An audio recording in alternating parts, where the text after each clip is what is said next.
Sage FRP 1000 couvre 6 sociétés sur notre périmètre. Donc nous sommes actuellement en version 8 et nous sommes en train de passer sur la dernière version.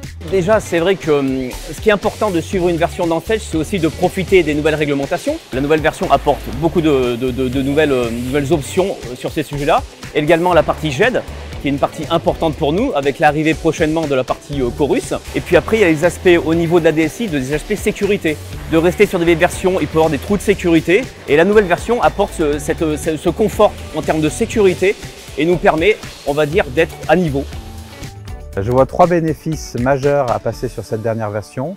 Une génération web éprouvée, des nouvelles fonctionnalités sur les immobilisations, les process opérationnels, la comptabilité, mais aussi et surtout des nouvelles fonctionnalités sur la base tiers. Lorsqu'on rentre dans les menus, c'est beaucoup plus réactif et beaucoup plus rapide que l'ancienne version.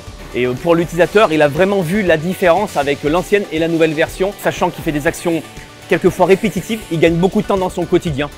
Et surtout, la partie facturation électronique qui est vraiment intégrée dans cette dernière version, où on pourra vraiment travailler sur nos tiers de façon approfondie, à la fois avec un lien de cette version avec la base sirène qui mettra à jour les sirènes, les sirettes, les numéros de TVA intracommunautaires, mais aussi et surtout on a pris une option qui s'appelle Sage Data Clean and Control qui nous permettra de savoir exactement quels sont les tiers en anomalie pour passer en facturation électronique et qui sera vraiment un outil pour corriger toute notre base tiers propre pour cette facturation électronique.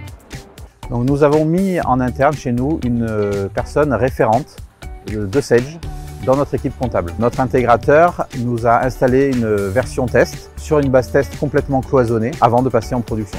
Donc nous aurions pu craindre de passer 3 versions successives d'un coup et il y a eu un partenariat très fort entre notre partenaire intégrateur mais aussi l'éditeur Sage. Les précautions à prendre lorsqu'on monte en version, c'est de bien accompagner les utilisateurs.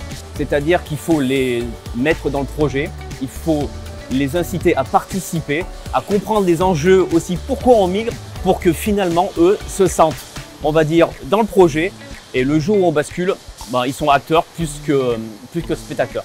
Et vraiment, on est très content de la solution aujourd'hui et des consultants qui entourent la solution.